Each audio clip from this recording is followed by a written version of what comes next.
N'ebifaananyi bye bayuzizza bawa amagezi bagende ku poliisi bakole official report eri poliisi ejja kunoonyereza ku nsonga eyo era babasobola okuddayo ne babuuza nti ensonga yaffe gye twalipotinga etuuseewa.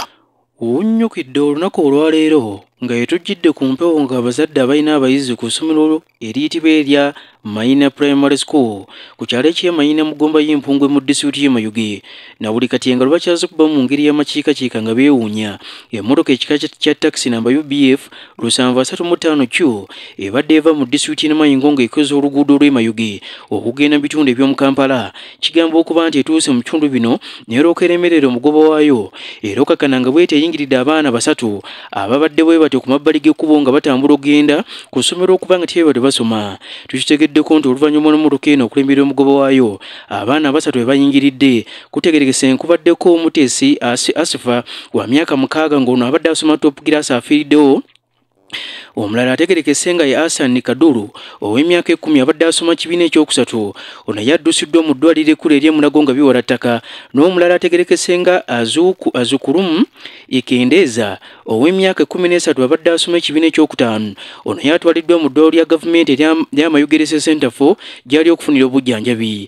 Owannabbaasa okuva mu kitundu kino Batambuze Faizo ayogezeganyizaamu n'omwogezi wa poliisi okuva mu kitundu ekya Busoga ey'obuvanjuba Afande Kasada Michael n'akakasa bino byonna kyokka tubulidde nti enteekateeka ez'okubuliza ku nsonga eno zitandikiddewo mbagirawo. Abana abaana abaire balijja ku isomero era nga kano akabende kabaire kyalo ky'e Mayina mu eggolozi ery'Empungwe mu disitulikiti y'e Mayuge. Omwana afiirirewo ategeekeko erina lya Muteesi Kasifa ate ababiri abakosebwa kuliko Kaduli Hassan kundi Kendeeza. Bye tusoose okutegeera biraga nga n'emmotoka kika kya taxi Toyota Hiace namba UBF 735Q ebeire eri kuva side na Mayingo ng'eri kulaga lwa Mayuge. Betuse Mayina yava ku luguudo oza omuvuzi emuvuire munga yava ku luguudo awo etomereire abaana babiri bali kutambula nga bajja ku isomero n'okuleka omu kubo nga mufuni baana babiri batwalibwa mu iddwaliro kubanga bafuna bwidandabyo.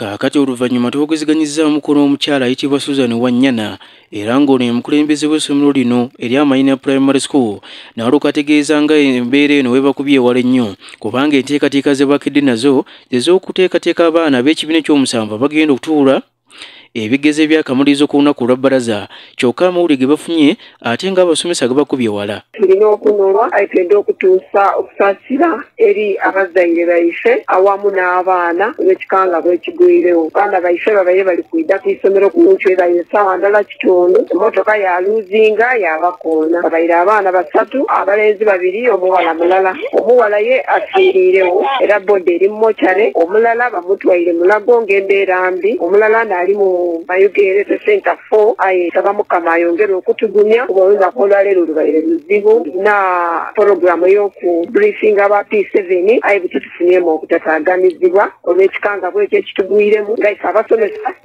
era n'abaana baife awamu n'abazaire babamwongera okutusabira nga twongera okusabira omuzaire ow'omwana afiire.